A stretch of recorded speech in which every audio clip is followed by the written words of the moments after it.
This is Low Gaming Dude here, and welcome to Dagon, a Lovecraftian horror game. I wanted to see if this would be an okay, but I guess this was an okay one. So I'm just gonna let's just get into it.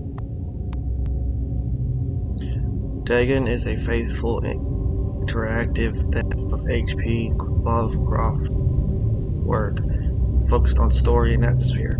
You will not find difficult choices, action sequences, or inventory management here, and movement is limited to progressing through locations along with the plot. Okay. I am writing this under an appreciable mental strain, since by tonight I shall be no more. Okay. During the game, you will encounter interactive elements. Some of them will allow you to continue your journey.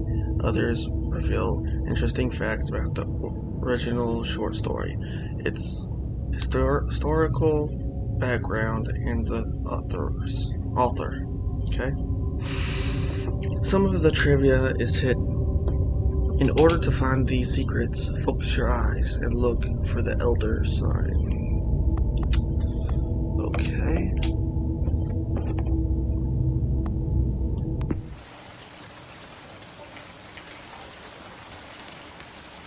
Penniless, and at the end of my supply of the drug which alone makes life endurable, I can bear the torture no longer, and shall cast myself from this garret window into the squalid street below. Do not think from my slavery to morphine that I am a weakling or a degenerate.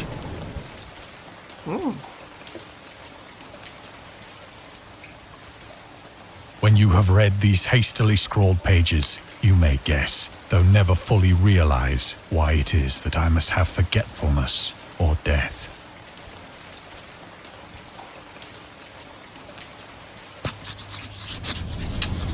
Wow. It was in one of the most open and least frequented parts of the broad Pacific that the packet of which I was supercargo fell a victim to the German sea raider. Okay.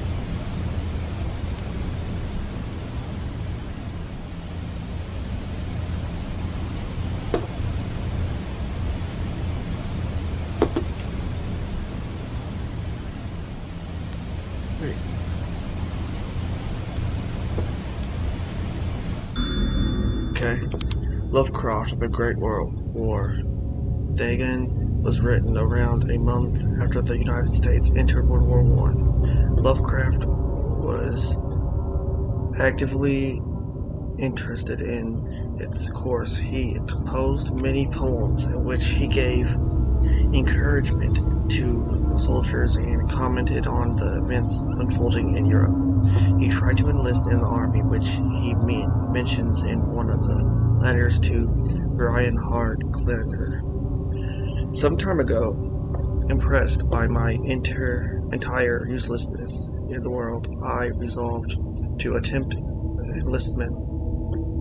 Despite my almost invalid condition, I argued that if I chose a regiment soon to depart for France, my sheer nervous force, which is not inconsiderable, might sustain me till a bullet or a piece of shrapnel could more conclusively and effectively dispose of me. Better to run up. Okay, that's what I said. But even though he passed the physical exam, his mother prevented him from going to the war. She has threatened to go to any lengths, legal or otherwise, if I do not reveal all the ills which unfit me for the army. I am Providence, the life in times of... Okay. Alright, well, that's really nice.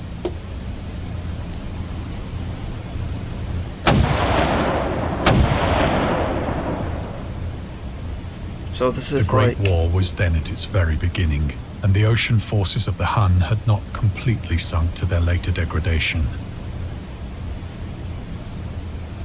So that our vessel was made a legitimate prize, whilst we of her crew were treated with all the fairness and consideration due us as naval prisoners. So this is like... Okay.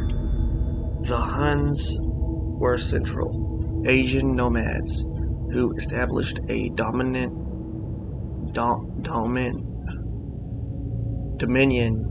in Europe. Sorry guys, I can't read. And invaded the Roman Empire. In the 5th century AD, they were known as brutal, deadly warriors and master of quick raids, who also developed powerful composite bows, lassos, and early siege weapons. During World War I, the British used the word Hun as a synonym for Germans in order to emphasize their brutality. However, the term originated when the German Emperor Wilhelm II gave a speech to his troops on the 27th of July, 1900, before they embarked to China. Should you encounter the enemy, he will be defeated. No quarter will be given. Prisoners will not be taken. Whoever falls into your hands is forfeited. Just as 1,000 years ago, the Huns, under their King Attila, made a name for themselves, one that even today makes them seem mighty in history and legend. May the name German be affirmed to you in such a way in China that no Chinese will ever again dare to look cross-eyed at a German. The refusal to the prisoners was a clear breach of the laws and customs of war adopted during the First Hague Convention of 1999. Oof. I didn't know we was going to be learning history. I haven't really read Dagon, I haven't really... So this is kind of new to me. So, yeah, let's just continue.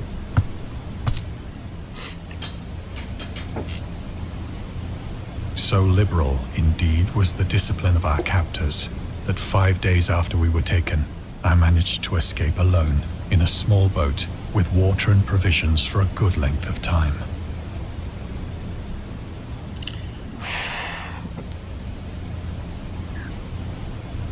I'm telling you.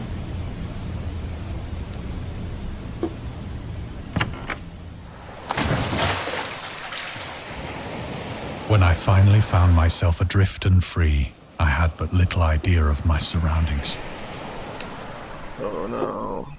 Never a competent navigator, I could only guess vaguely by the sun and stars that I was somewhat south of the equator. Of the longitude, I knew nothing, and no island or coastline was in sight. Wow.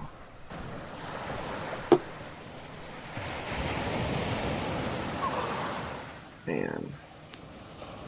That is crazy. The weather kept fair, and for uncounted days I drifted aimlessly beneath the scorching sun, waiting either for some passing ship or to be cast on the shores of some habitable land.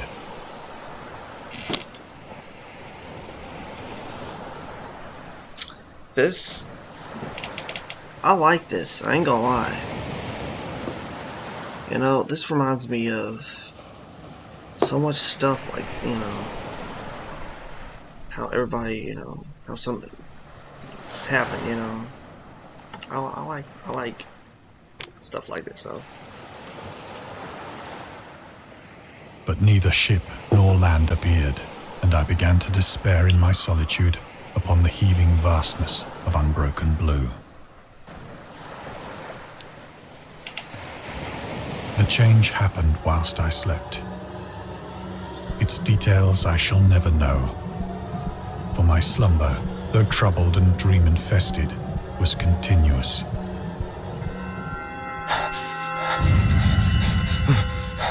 Whoa.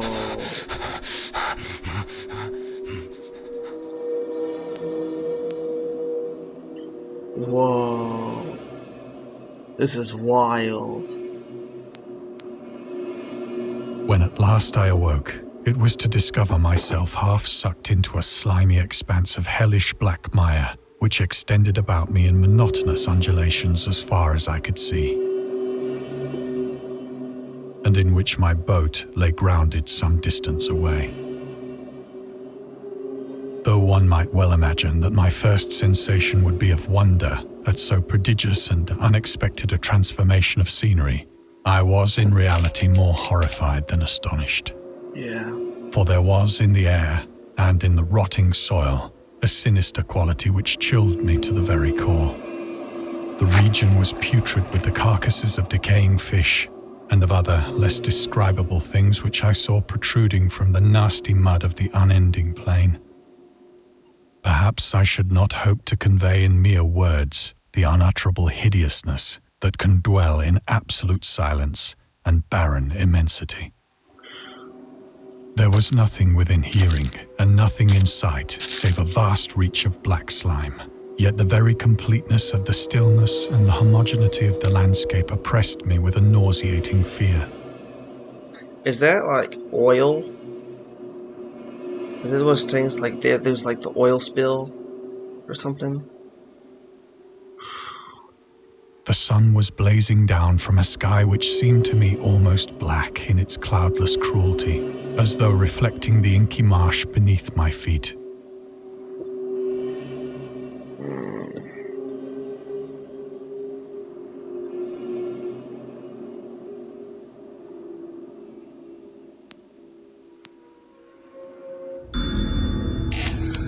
The origins of Dagon. Dagon seems to be inspired by Fishhead, a short novel by Irvin S. Cobb about unnatural affinities between a hybrid idiot and the strange fish of an isolated lake. Supernatural horror and literature, H.P. Lovecraft. In Lovecraft's dream about a strange island emerging from the ocean and him crawling in the ooze that covered its surface. I dreamed that whole hideous crawl and can yet feel the ooze sucking me down. In defense of Dagon, H.P. Lovecraft. I'm getting chills for some reason. I don't know why. Lovecraft's interest in the topic stemmed from his aversion to fish and sea smells. In his own words, I have hated fish and feared the sea and everything connected with it since I was 2 years old.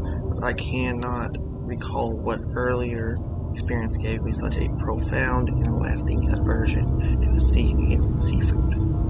The Dweller of Darkness, Lovecraft, 1927. Donald Wandray. Okay. Alright.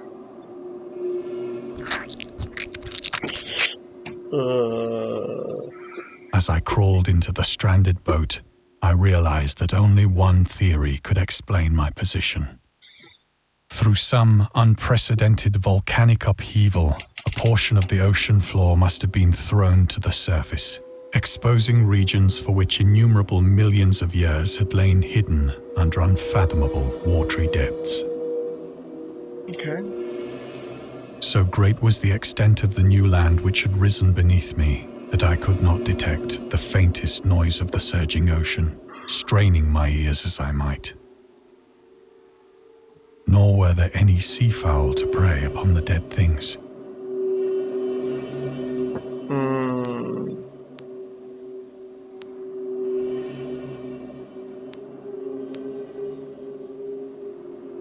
For several hours I sat thinking or brooding in the boat, which lay upon its side and afforded a slight shade as the sun moved across the heavens.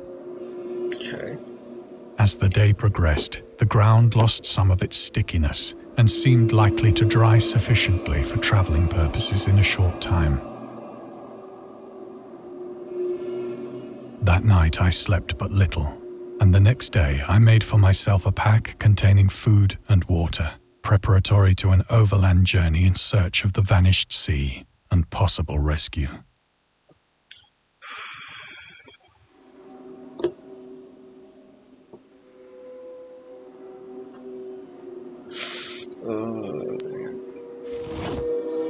On the third morning, I found the soil dry enough to walk upon with ease.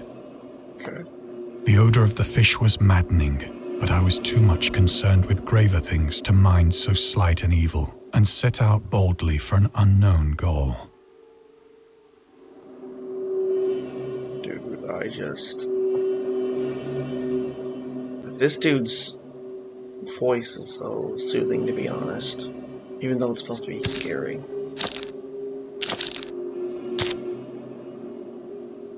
All day I forged steadily westward, guided by a faraway hummock which rose higher than any other elevation on the rolling desert. What in the world?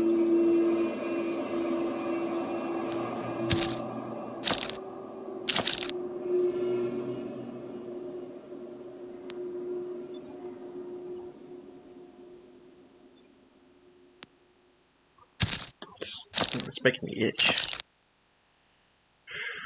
That night I encamped, and on the following day still travelled toward the hummock, though that object seemed scarcely nearer than when I had first espied it.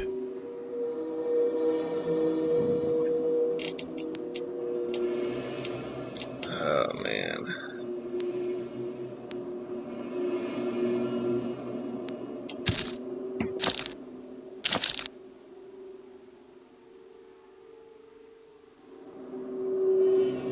By the fourth evening, I attained the base of the mound, which turned out to be much higher than it had appeared from a distance. What's that? An intervening valley setting it out in sharper relief from the general surface. What the heck? Alright. Too weary to ascend, I slept in the shadow of the hill. That's I know not why my dreams were so wild that night, but ere the waning and fantastically gibbous moon had risen far above the eastern plain, Okay. I was awake in a cold perspiration, determined to sleep no more. Such visions as I had experienced were too much for me to endure again. And in the glow of the moon I saw how unwise I had been to travel by day. Without the glare of the parching sun, my journey would have cost me less energy. Indeed, I now felt quite able to perform the ascent which had deterred me at sunset. Picking up my pack, I started for the crest of the eminence. Okay, this is wild. Oh man, I love good stories. Do I have popcorn? Because this is a good story. I have said that the unbroken monotony of the rolling plain was a source of vague horror to me. But I think my horror was greater when I gained the summit of the mound and looked down the other side into an immeasurable pit or canyon, whose black recesses the moon had not yet soared high enough to illumine. Oh man. I felt myself on the edge of the world, peering over the rim into a fathomless chaos of eternal night. Ooh, I don't like that. Kind of scared of heights, to be honest.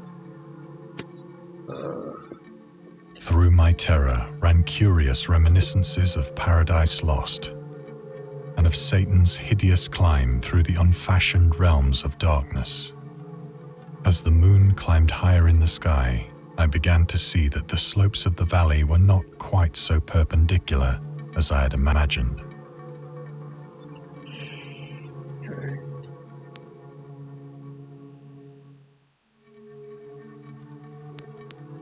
Ledges and outcroppings of rock afforded fairly easy footholds for a descent, whilst after a drop of only a few hundred feet, the declivity became very gradual.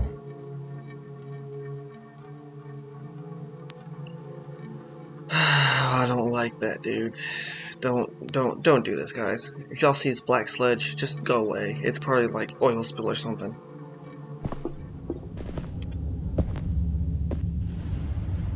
Urged on by an impulse which I cannot definitely analyze, I scrambled with difficulty down the rocks and stood on the gentler slope beneath, gazing into the Stygian deeps where no light had yet penetrated. All at once, my attention was captured by a vast and singular object on the opposite slope, which rose steeply about 100 yards ahead of me. An object that gleamed whitely in the newly bestowed rays of the ascending moon. Okay. Oh, man.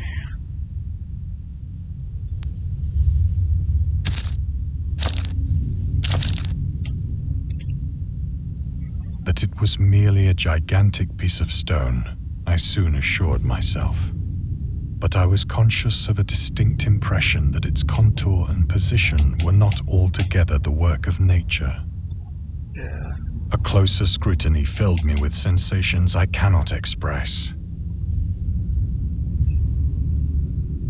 Dude, I wouldn't even go close to that, man. For despite its enormous magnitude and its position in an abyss which had yawned at the bottom of the sea since the world was young, I perceived beyond a doubt that the strange object was a well-shaped monolith, whose massive bulk had known the workmanship and perhaps the worship of living and thinking creatures. Dazed and frightened, yet not without a certain thrill of the scientist's or archaeologist's delight, I examined my surroundings more closely.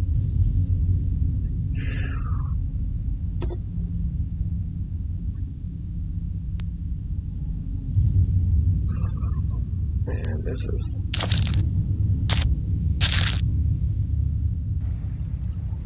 The moon, now near the zenith, shone weirdly and vividly above the towering steeps that hemmed in the chasm, and revealed the fact that a far-flung body of water flowed at the bottom, winding out of sight in both directions and almost lapping my feet as I stood on the slope. Across the chasm, the wavelets washed the base of the Cyclopean monolith, on whose surface I could now trace both inscriptions and crude sculptures. Yeah, that's not a good thing to look, you know. Man, this is beautiful. The writing was in a system of hieroglyphics unknown to me and unlike anything I'd ever seen in books.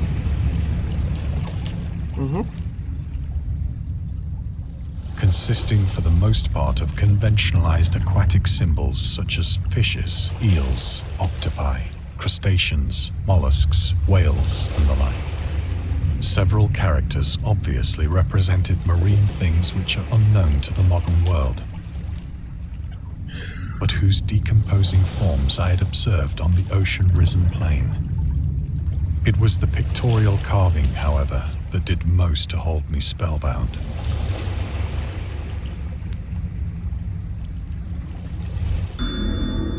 Storytelling methods. Dagon contains many themes and storytelling methods, and that Lovecraft developed in his later works, such as telling the story through carvings at the Mountains of Madness in the Nameless City, journals and characters' notes, the Shadow Out of Time, the Haunter of the Dark, islands emerging from the ocean, the Call of Cthulhu, or fictional beings and deities based on real events and mythologies. Migo and the Whisperer in Darkness. It also considers the origin of the popular Cthulhu mythos. Some of Lovecraft's other stories also conclude in a manner similar to Dagon. But let's skip the details in order, not to spoil the ending. Yeah. Actually, Plainly visible across the intervening water, on account of their enormous size, were an array of bas-reliefs whose subjects would have excited the envy of a doré. I think that these things were supposed to depict men, at least a certain sort of men. Though the creatures were shown disporting like fishes in the waters of some marine grotto. Oh, so, merman and mermaids. Or paying homage at some monolithic shrine, which appeared to be under the waves as well. Of their faces and forms I dare not speak in detail, for the mere remembrance makes me grow faint. Grotesque beyond the imagination of a Poe or a Bulwer. Ooh, yeah. They were damnably human in general outline, despite webbed hands and feet, shockingly wide and flabby lips, glassy, bulging eyes, and other features less pleasant to recall. Curiously enough, they seem to have been chiseled badly out of proportion with their scenic background. For one of the creatures was shown in the act of killing a whale, represented as but little larger than himself. I remarked, as I say, their grotesqueness and strange size, but in a moment decided that they were merely the imaginary gods of some primitive fishing or seafaring tribe. Some tribe whose last descendant had perished eras before the first ancestor of the Piltdown or Neanderthal man was born. Yeah. Oh, man. Awestruck at this unexpected glimpse into a past beyond the conception of the most daring anthropologist, I stood musing whilst the moon cast queer reflections on the silent channel before me. Then, suddenly, I saw it. Ooh, what did you see? With only a slight churning to mark its rise to the surface, Oh. the thing slid into view above the dark waters. Vast, harpoon-like and loathsome, it darted like a stupendous monster of nightmares to the monolith. That got me. About which it flung its gigantic scaly arms, the while it bowed its hideous head and gave vent to certain measured sounds. I think I went mad then. Of my frantic ascent of the sloping cliff and of my delirious journey back to the stranded boat, I remember little.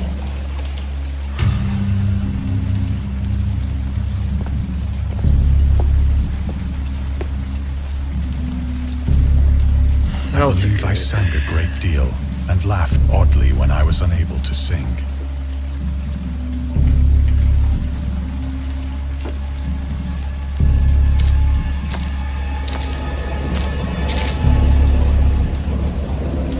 I have indistinct recollections of a great storm sometime after I reached the boat. At any rate, I know that I heard pearls of thunder and other tones which nature utters only in her wildest moods.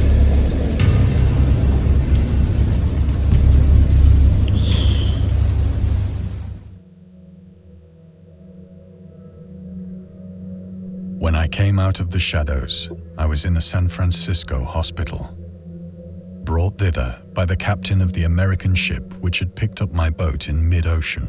Okay. In my delirium, I had said much, but found that my words had been given scant attention. What? Of any land upheaval in the Pacific, my rescuers knew nothing. Okay. Nor did I deem it necessary to insist upon a thing which I knew they could not believe. Yeah.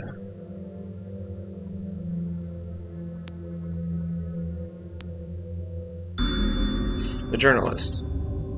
Lovecraft was a prominent figure in the world of amateur journalism In 1915, he started publishing his own journal called The Conservative, which included political and social commentary, poetry, short stories, and literary criticism, written by him and other authors.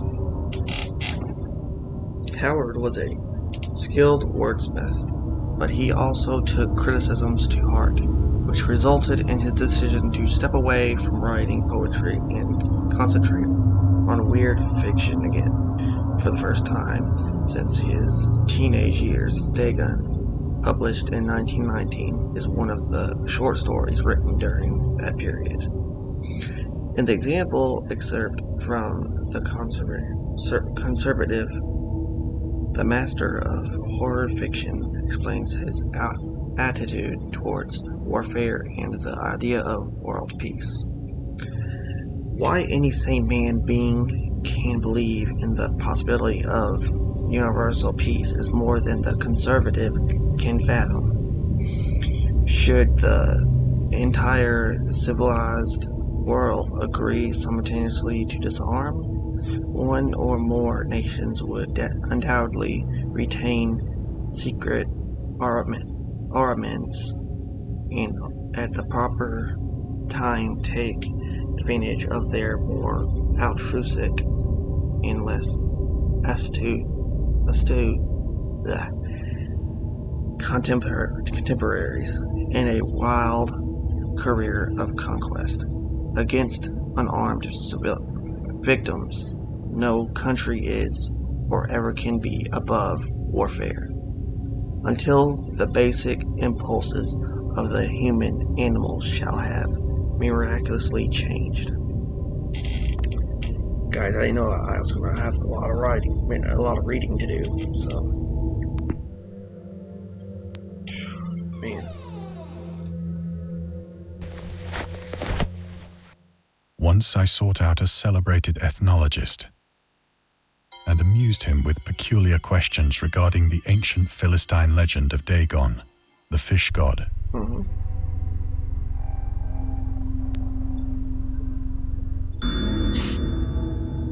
Dagon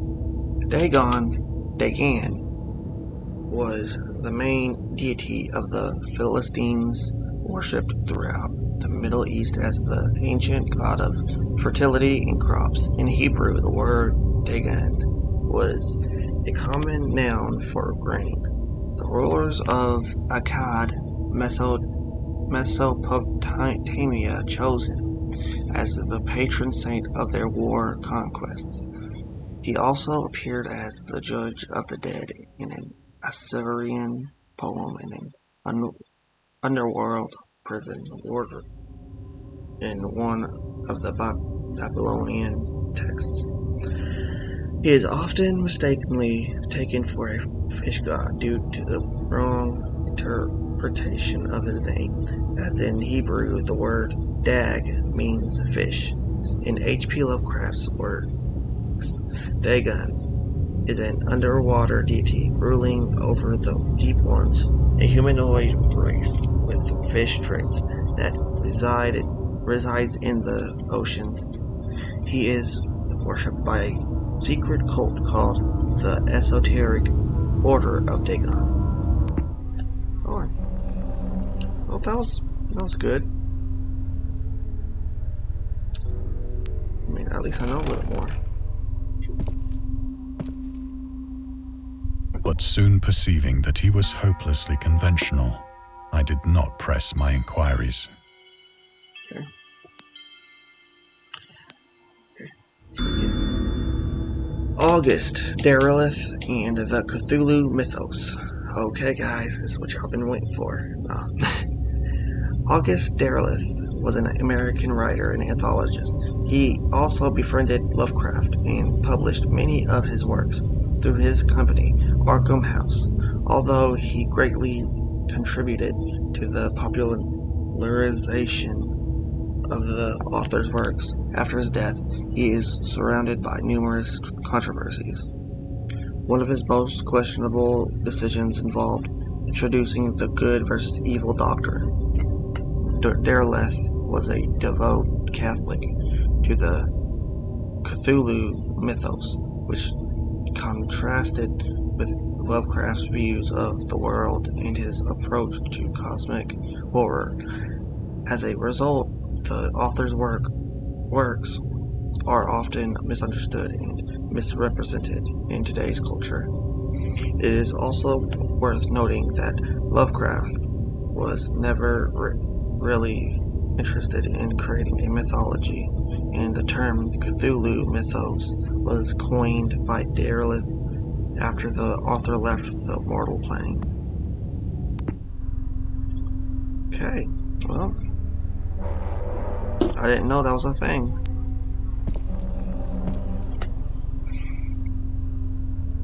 Okay.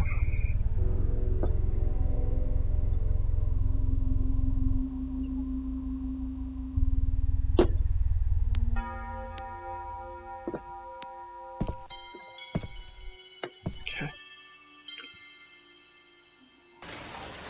It is at night, especially when the moon is gibbous and waning, that I see the thing. I tried morphine, but the drug has given only transient surcease and has drawn me into its clutches as a hopeless slave.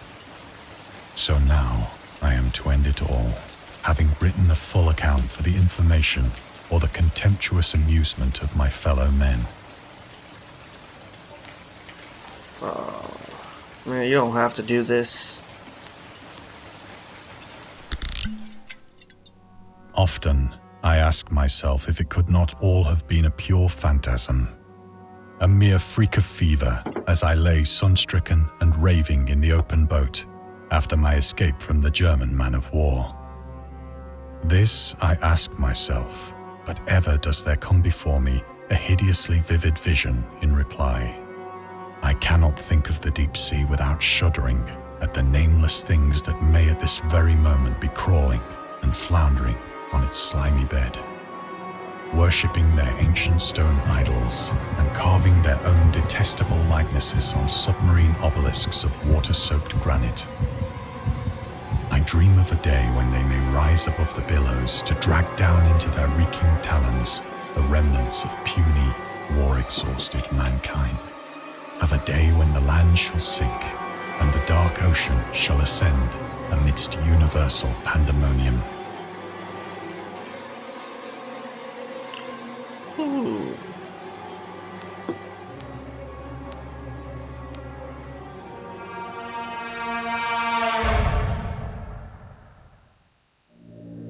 The end is near. I hear a noise at the door, as of some immense slippery body lumbering against it.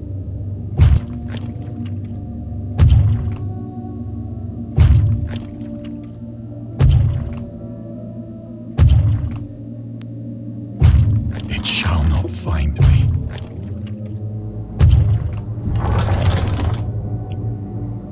But it did.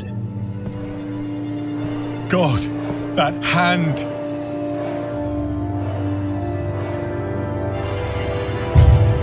The window! The window!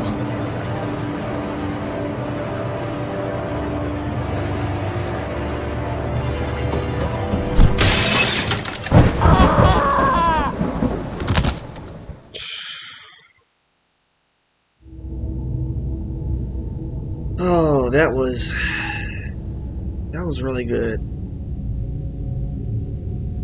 Oh, that was good.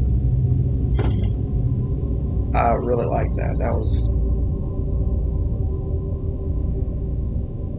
felt like I was really in the moment with it. The explanation of it, you know. I mean, I'm in for it, you know. I'll probably do another one if y'all want me to. That's like this. But yeah. As always, like, subscribe, favorite, comment, and see you in the next one.